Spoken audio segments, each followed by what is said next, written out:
Bueno, vamos a hablar de timos, con la esperanza de que muchos de ustedes estén prevenidos, de que no caigan en la trampa y de que sepamos qué hacer si es que por alguna u otra razón caímos en la trampa. ¿Qué es lo que se puede hacer o ya todo está perdido? Vamos a hablar del timo de moda, que es el del falso reclutador. Con esto de la pandemia hay muchísima gente desempleada y eso ha hecho que, bueno, ante cualquier oportunidad laboral, esta persona posiblemente sea presa fácil, digamos, de los timadores. Así que está con nosotros Benjamín Gutiérrez, es abogado especialista en Derecho Procesal, para explicarnos en qué consiste el timo del falso reclutador y cómo detectarlo. Así que por favor pónganle atención, porque, insisto, lo que queremos es evitar que esto siga pasando. Así que aquí está don Benjamín con nosotros. Bienvenido. Buenos días, Randall. ¿Cómo va todo? Muy bien, ¿ustedes qué tal? Bien, por dicha. Vale. Un dato importante de contexto. De octubre del año anterior a la fecha se han detectado alrededor de 365 estafas con este timo, así que no es jugando, ¿verdad? ¿Qué es lo que está sucediendo, don Benjamín? Sí, lamentablemente, como acabas de decir, o sea, 365 casos es lo que tenemos conocimiento de que se han presentado. Gente que ya ha denunciado como tal, pero por supuesto que tiene que haber habido mucho más y que se están viendo pues perjudicados. Lamentablemente, la situación de la pandemia, la situación del desempleo, principalmente el desempleo, ha hecho que gente inescrupulosa se esté aprovechando esta situación y esté tirando a redes sociales, a WhatsApp y a otro tipo de mecanismos, falsas ofertas de empleo con el fin de contactar a las personas. Por ejemplo, hemos visto que en el caso de Abbott, de Walmart, de Alice, o sea, de Zona Franca Coyol, SEC, hay empresas muy grandes que acostumbran tener reclutaciones normales. Han estado viendo cómo llega la gente a decir, vengo el primer día de trabajo y no tengo trabajo. O sea, ese susto de que ya di toda la información, que me contrataron, que me entrevistaron, que yo pienso que estoy bien, y cuando salen de ese balde de agua fría, se van para la casa y además verifican que no tienen nada en el banco. Ay, Dios. Entonces, Abbott casualmente fue el que nos contactó y nos dijo, hay una situación muy delicada, se ha estado utilizando el correo reclutamiento.abbott.cr, hasta ahí parece todo muy normal, @outlook.com. Entonces, ahí empezamos a ver cuando hay problemas. Están utilizando dominios falsos, dominios incorrectos, y generalmente lo hacen por @hotmail, @gmail, @outlook, dominios que no son de la empresa. Y es donde la gente se empieza a engañarse. La gente piensa que está bien, piensa que está en una entrevista, postula, porque lo vieron en Facebook o en cualquier red social, y mandan su currículum. Al enviar su currículum, inmediatamente reciben una llamada telefónica. Inmediatamente, te digo, o sea, máximo un día después, una llamada telefónica diciéndole, don Randall, qué buen currículum, quiero hablar con usted porque hay una intención de ver si podemos contratarlo, y empiezan una interacción o por teléfono o por medio de WhatsApp para que uno empiece a dar información. Conforme empiezas a dar información, te dan, que es lo típico en este momento, un link para que uno ingrese, porque la entrevista fue tan buena, para que uno ingrese el dato personal y la información de la cuenta bancaria para domiciliar el número de cuenta de la empresa que te acaba de contratar. Entonces, si fuera el caso de Abbott, te ponen la cuenta de Abbott y uno entra a la cuenta del banco que uno quiera, en una máscara, y empieza a poner la clave de acceso. En ese momento la persona por teléfono te está diciendo, vaya metiendo la información, hágalo usted, por supuesto, yo no le voy a tocar nada, sea muy cuidadoso de la información que está metiendo, pero métase en este link y vaya metiendo la información de la cuenta, porque usted entra el lunes a trabajar. En ese instante se duplica la información para ellos. Y entonces, mientras uno está metiendo la información y estás hablando con el reclutador, te están sacando la cuenta, toda la plata del banco. Entonces es desesperante, porque lamentablemente lo hacemos con mucha confianza. Cuando estamos en una situación de desesperación, pues claro, bajamos las defensas. Y es que a veces no leemos los detalles, ¿verdad? Ni la letra menuda. Y en esto de las cuentas de internet o las cuentas de correo electrónico, yo he aprendido que hay que leer, ¿verdad? Porque a veces le ponen un I o un FI o alguna cosita así. Correcto, que no está en la cuenta original, y entonces esa es la forma tal vez como de comenzar a sospechar. Claro, cuando uno ve Abbott, uno cree que es una cuenta real. Por supuesto. Pero hay que ser muy minucioso. Hay que ver lo que sigue después del arroba, en el tema de los correos. Pero, por ejemplo, en el caso de Amazon, que pasa mucho, te llega el correo de Amazon, Amazon S7.com. Porque hacer un dominio es muy fácil. O sea, con $5 uno compra un dominio, y la gente que se especializa en estafar, lógicamente tienen acceso a estas cosas. Hay que tener mucho cuidado y verificar siempre, que es muy importante, en la cuenta oficial o en la página web oficial de la empresa, para verificar si efectivamente hay un proceso de reclutamiento, e ir poco a poco. O sea, hay muchas reglas y muchos indicios que podemos entender. Lo primero es que los correos se hacen así, son cosas muy rápidas. Se hace generalmente para puestos de consumo masivo. O sea, de cuernos palos, como dicen, entonces se buscan asistentes administrativos, analistas contables, mucho de este personal que hay mucho en la calle. En este momento sabemos que el desempleo afectó más a los trabajos medios y además están en un tema de abuso. O sea, lo que tenemos que buscar es la manera de prevenirlo y la forma es bastante simple en realidad. Es tener desconfianza absolutamente todo, saber que no podemos confiar en cualquier persona que nos está llegando.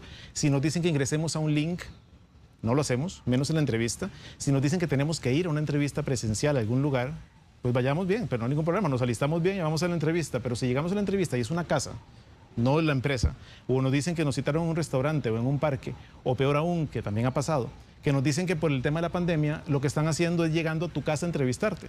Y hay gente que es tan crédula por la confianza y la necesidad que abren la puerta de la casa y ya estamos hablando ya de estafas mayores porque se llevan televisor, se llevan todo, amarran a la gente. Lamentablemente se ha hecho muy común a nivel local y a nivel internacional. O sea, hay una preocupación grande, como te digo, porque se está replicando, se está repitiendo cada vez más y más y más.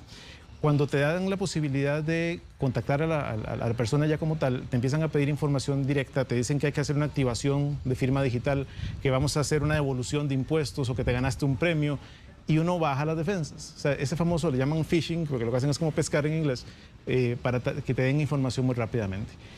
Hay otra gente también, que lo hemos sabido lamentablemente, que lo que dicen es, pasaste la prueba inicial, la entrevista estuvo perfecta, entonces lo que vamos a hacer ahora es que vamos a entrar a un periodo de entrenamiento, pero ese periodo de entrenamiento tiene que pagarlo. Entonces son 50.000 colones. Usted va a depositar en este lugar y va a llegar a la empresa para empezar a entrenar.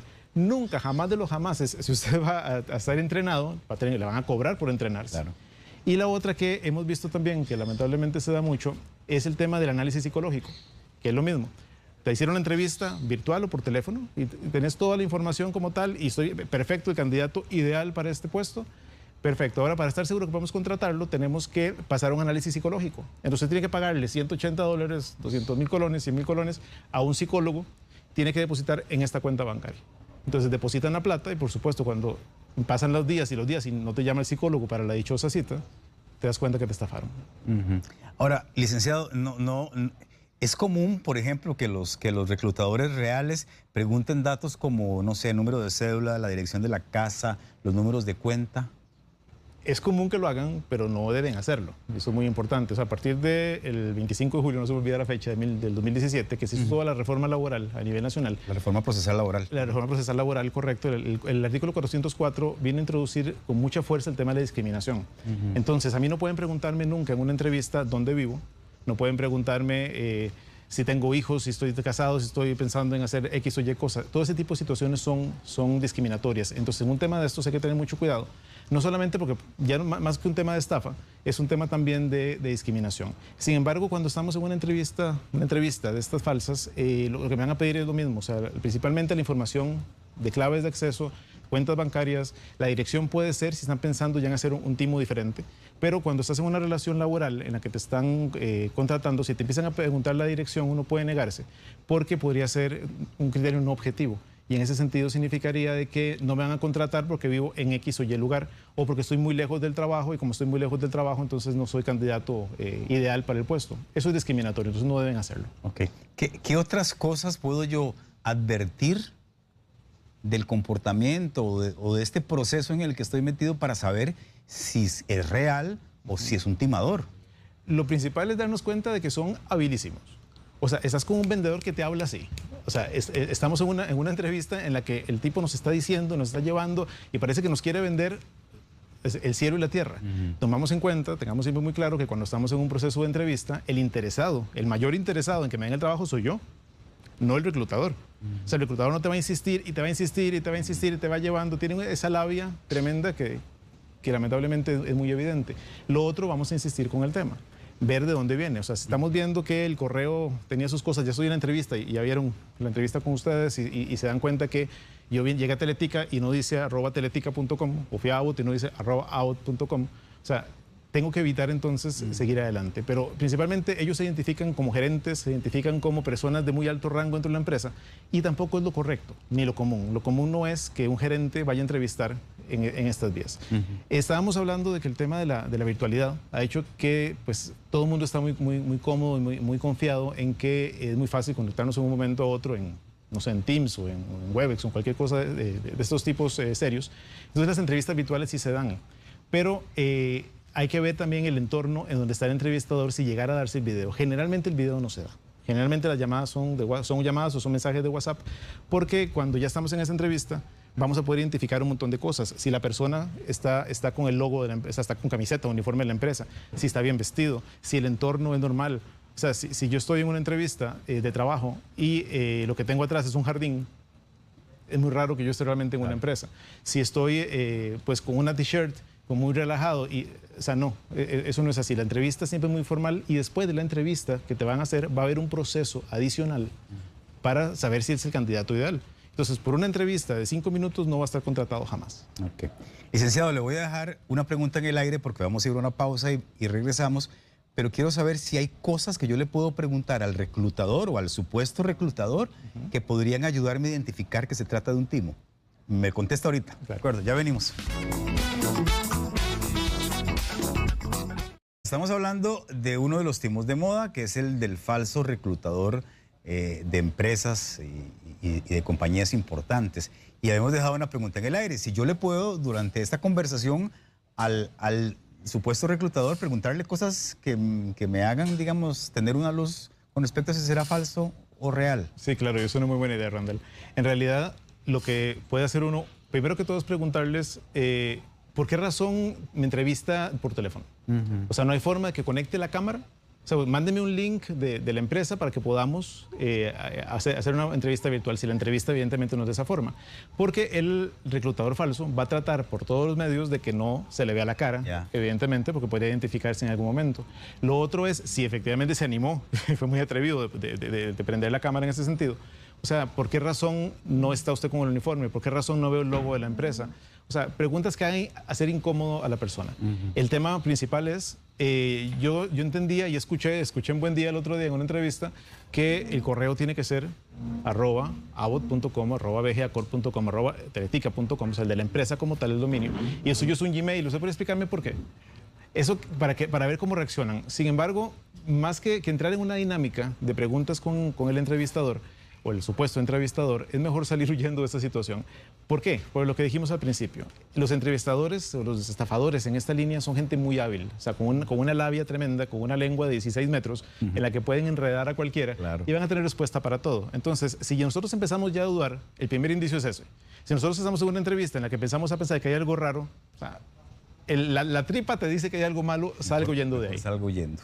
Muy bien. Vea, pide Mau Vega que le repita el número de artículo y la fecha en que se aprobó la ley que permite no brindar algunas informaciones en una entrevista de trabajo. Sí, claro, es el 25 de julio de 2017, que es la reforma procesal laboral, el artículo 404. Perfecto. Y vea esto que está interesante que nos escribe María Palma. Dice, Randall, existe una app que se llama Truecaller ID, existe para Android y para iOS. Es un identificador de llamadas y precisamente detecta si es un número de una empresa o si es un número falso. Me parece que es una opción que las personas podrían utilizar. Claro, muy interesante. A mí también no la conozco, pero esta es alternativa. Sí, pero y en vista de eso, porque ya bajar una app a veces es un poquito más complicado, pero es muy buena la iniciativa en el sentido de que si a mí me van a decir que voy a hacer partícipe en una entrevista, o sea, yo mandé el currículum a una empresa X, a Avot otra vez, pensamos en eso, busco en la página web de ellos cuál es el teléfono y yo puedo llamar perfectamente a ese teléfono el día antes de la entrevista, el día antes de la comunicación, para ver si efectivamente hay un puesto en la lista contable que está en marcha. Ahí me van a decir de una vez sí o no. Ok. Benjamín, ¿qué puede hacer una persona en caso de que ya haya sido estafada? ¿Hay alguna manera de recuperar la plata que perdió? Sí, vamos por partes. Efectivamente, si ya llegamos al momento en que lamentablemente nos estafaron y no tenemos más que ver qué hacemos, tenemos que salir corriendo por una denuncia a la Fiscalía o a la OIJ, indicando con todas las pruebas que tengamos, que eso es muy importante, si tenemos fotos, si tenemos correo de la persona, si tenemos la información, el anuncio que vimos en las redes y demás, para que se haga un inicio de investigación. El tema es que son muchas estafas y los investigadores del OIJ son muy hábiles en la parte de delitos informáticos, pero necesitan indicios, necesitan saber qué pasó. Entonces, es nuestra obligación inicialmente tomar todo aquello que podamos. Si estamos en una entrevista en la que de verdad logramos que nos se tire en la cámara, o sea, disimuladamente, tomemos con una foto a la pantalla. Ya tenemos la cara de la persona que está ahí. Entonces es más fácil empezar a perseguirlo porque ellos tienen una base de datos. Si estuvimos en un intento de estafa, que también es importante, pero no llegaron a estafarnos porque fuimos suficientemente hábiles y vivos para decir, no, me salgo de esta tontería, tengamos la cortesía de llamar a la empresa. Llamemos a Teletica, llamemos a Avot, llamemos a BGA y les decimos, señores, me trataron de estafar, pasó esto, esto, esto y esto. Porque entonces inmediatamente la empresa entra a sus redes sociales, a sus canales oficiales y hace un comunicado oficial indicando que no está contratando para ese puesto para que otras personas pues, no caigan en la trampa. Pero es un proceso ya judicial si estamos en esa línea. Lamentablemente las empresas no son responsables de lo que está pasando. O sea, si a Teletica le hacen la gente utiliza, o sea, se aprovecha. Ahora me estabas comentando en la pausa de que la gente dice que hay premios en Buen Día y que pasó una cosa y la gente viene toda contenta porque se ganó un refrigerador con X empresa y depositó 20.000 colones para tener derecho a ello. No lo dejan pasar ni siquiera de la entrada porque no hay ninguna rifa por medio. Hay que tener la malicia para poder parar esas cosas y poder evitarla. Claro, sobre todo en el caso de nosotros, insisto, y aprovecho la oportunidad, insisto en que cualquier rifa o cualquier sorteo que hagamos va a estar publicado en la página de Buen Día. Correcto. Nosotros lo vamos a decir y entonces esa es la forma más clara, yo creo, de poder identificar que se trata de una trampa, porque nadie ha dicho nada en el programa, no hay, si se meten al Facebook, o sea, no hay ninguna publicación. Siempre que hagamos algún tipo de sorteo, que casi nunca hacemos, pero cuando los hacemos, ahí, claro, en la página oficial. Y somos nosotros dando la cara de nosotros en el programa los que vamos a anunciarlo. Cuando algo es tan maravilloso, generalmente hay algo raro. Y es muy importante, a uno le dicen, que se me había olvidado, eso es muy importante, no cuelgue. Si usted cuelga ahora, pierde el trabajo. Si usted cuelga ahora, pierde la oferta. Si usted cuelga ahora, no le vamos a dar el premio. Si usted cuelga ahora, no le vamos a devolver la plata que hay que devolverle, lo que sea. Si usted efectivamente tiene un derecho, si efectivamente tenemos algo que nos tienen que dar y es algo que es nuestro, nos van a volver a llamar. O nos van a decir, llámeme de vuelta. Entonces yo pido el número para regresar, que eso es lo típico. Dígame cuál es su teléfono, yo lo llamo de regreso. Te dan un celular. No, deme el número de la empresa. Si te dan el número de la empresa, no va a atender el mismo. Va a atender una central, una recepcionista o un sistema de esos electrónicos que te va a decir, usted ha llamado a Avot, en este momento los teléfonos están ocupados, marque 9 para inglés y bla, bla, bla, el número de extensión. Eso te dice, no, el teléfono es de verdad. Pero, una vez más, es que tener mucho cuidado y ser muy malicioso, lamentablemente. Malicia, eso que usted dijo anteriormente, ¿verdad? De que no puede ser que alguien que esté en un proceso, a ver, si el interesado en el trabajo sos vos, no puede ser que la otra persona te insista tanto. Exactamente. En que, por favor, vea, eso no es se así. puede perder esta oportunidad. Así que, comenzando por ahí. Bueno, Benjamín, muchas gracias. No, un placer. Don Benjamín Gutiérrez es abogado experto en Derecho Laboral. Si usted quiere contactarlo, 2280-0606 o le puede escribir al correo electrónico info@bgacorp.com. Muy importante ese com. Ese com, exactamente. Pura vida. Muchas gracias, Benjamín.